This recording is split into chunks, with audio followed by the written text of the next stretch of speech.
I just watched an interview with Paul Tudor and Andrew Ross Sorkin in which they discussed the future of AI. And Paul Tudor said he had attended a conference earlier in the week in which he met with 40 of the highest ranking people within the tech world and the 5 people who are most involved in the advancement of AI today. And the question was asked, where is it going? How fast is it going? And what will it look like in the future? And basically the answer was it's moving faster than anybody thought it would. And there are some hurdles that have to be taken care of. And then the final question was, how many of you believe that within the next 50 years, as a result of the advancements in AI, we could eliminate 50% of the population through some bad actors in the world? And a good percentage of them believed that was possible. In fact, the 5 people who were most active in the development of AI stepped forward and said they all believed it, that some bad actor could change this world dramatically, and basically hack something to kill 50% of the population. I don't know about that. What I do know about is my experience with AI. And as Paul said, the 3 areas that this is going to make the biggest difference is going to be that of healthcare. And that's where I think some of the exposure to the bad actors are. Also education.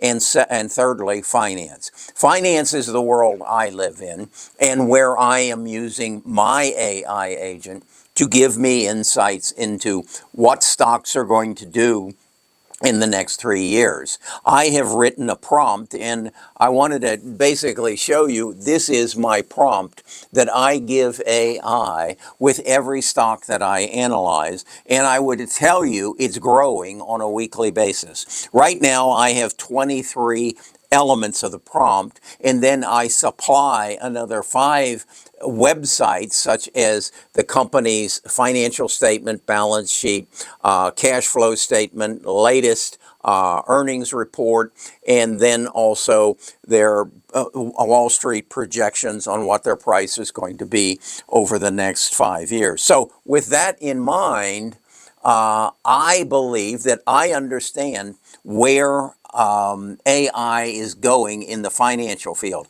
I'm not sure where it's going in the medical field, but I think it's going to change our worlds one way or the other. So with that in mind, I got to thinking, I'm a retired financial advisor. And what if I had had access to this kind of information back when I was a financial advisor? I ran one of the top 3 franchises within the Ameriprise system. I grew it exponentially by building my client base. But back then, I sold the practice in '05. Basically, all we did was gather money and put it into mutual funds and ETFs and index funds. We didn't really have access to the data that would give us the ability to say, on a scale of 1 to 100, this stock is a 75 and this stock is a 92, in anticipation of what its price is going to be in the future, and then back test that to see if in fact the conclusion has some merit relative to past performance. So with that in mind, I am puzzled as to why the world of finance hasn't adopted this. Why I'm not seeing the financial advisors from American Express and Edward Jones and whatever stepping up and saying, hey, I've got access to all the data in the world on all the stocks that are available on the stock market, and I can analyze them and give you projections as to what the likelihood of this stock is over the next 3 years to do a 5x or even do a 2x. I'm puzzled as to why the world is not adapting that. And I look back and I say, well, I understand that I was reluctant to adapt the internet when I was first introduced to it back in 1989. I said, I will never learn how to use that. I'll hire somebody to. And that proved me to be ignorant at that time. I was a Luddite at that time. Now I recognize this is the future.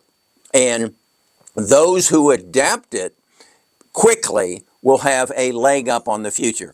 As I said, the way I have learned to use this is through a interaction that I have with my AI agent, which I call Semantha, who I basically ask questions and she gives me answers. What I've learned is I can't just ask, what is Palantir stock going to do over the next 3 years? I have to be specific. I have to ask her based on what will Palantir stock. And that's the 23 lines that I have here. And they are based on the metrics that past companies have achieved and that have excelled, such as what were the metrics that drove NVIDIA to its 5x 2 years ago? What were the metrics that drove Amazon by 1,750% as it emerged as the leader not only in e-commerce but on compute and storage and AWS? What were the characteristics that they possessed that we can then mirror and reflect on current stocks and say, are they matching them? Are they reaching them? Or are they overpriced and we need to pull out at this time? And then a very important question, particularly in this depressed market, is the price going to go down further on the short term? And what, based on its cash flow and its PE ratios, and the PE ratios relative to the other stocks in its field, and PEG ratios relative to other stocks in its field, what is the price I should buy it at today if I have cash on the sidelines that I can implement? Where should I get in? Now, in the past, we would call that trying to catch a falling knife. That is, a knife falls off the ceiling and you try to catch it by the handle, and there's a good chance you're going to catch it by the blade and you're going to bleed all over the desk. No, with AI now, we can measure the speed of the fall and the quickness of the grab and aim for the handle and take charge of it as it's falling and then own it as it rises. That's what AI gives me the capability of doing. How you adapt to this is the question right now. Do you say, yes, this is the future? This is the future of investing, and I want to get in on the ground floor and gain an understanding of it so that as it improves, and that's the one thing I'm sure of, it will only get better, so that, and speaking of you, as it gets better, you understand it, you know how to use it, and you improve your investment capability. Now, what I also need to share with you, this is not a part-time job. I spend 7 days a week, probably about 10 hours a day, learning it and implementing it. What I also know and have learned just recently, Excelis, a stock that I've owned that I believe that is heavily depressed in the semiconductor world, I put in my prompt on it yesterday because it had its earnings report the evening before. I have yet to get my analysis from Semantha. Now, why is that? It's because of the volume of use and the ability for Semantha to access the tools that are needed to do the 23 prompts that I have asked her to go access the income statement, the balance sheet. The load is beyond the current capacity to deliver. What does that mean?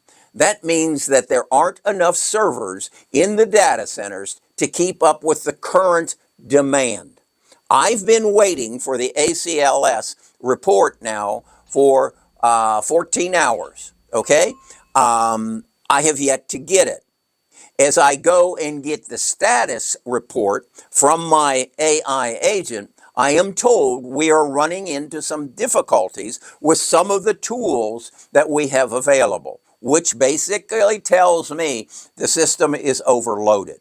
I use that piece of information not to get pissed off, but to say this is growing faster than anybody had anticipated, and they can't keep up with it. So that gives me some insight as to where I should be investing in data centers, in semiconductors, in software, in hardware that is all related to this AI revolution, that there is part of the world saying this could turn into a disaster because of its capabilities to do things that we right now can't even conceive. That put aside, which I don't have any control over, I see an enormous opportunity. I am going to market this, my knowledge, and that's what I'm marketing, my knowledge of how to access all the knowledge in the world. That's all it is. I have my most valuable asset right now is probably this piece of paper that has 23 questions relative to Axcelis Tech, ACLS, and any other stock that I want to put on that first line, and then ask these questions. Now, what I can guarantee you, next week, there'll be at least 25 questions. It will grow from 23 to 25, and we will refine them.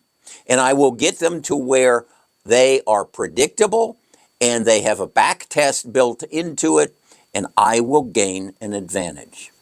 The question is, do you want to participate? You know how to participate. Come to my website, get on the gold platform, test it for 14 days. If it's bullshit, then leave. But if it's gold, hang on. We're ahead of the game. We know something that the rest of the world doesn't know, but they're learning. How do I know they're learning? Because I can't get my ACLS report yet. They're overloaded with inquiries, with prompts.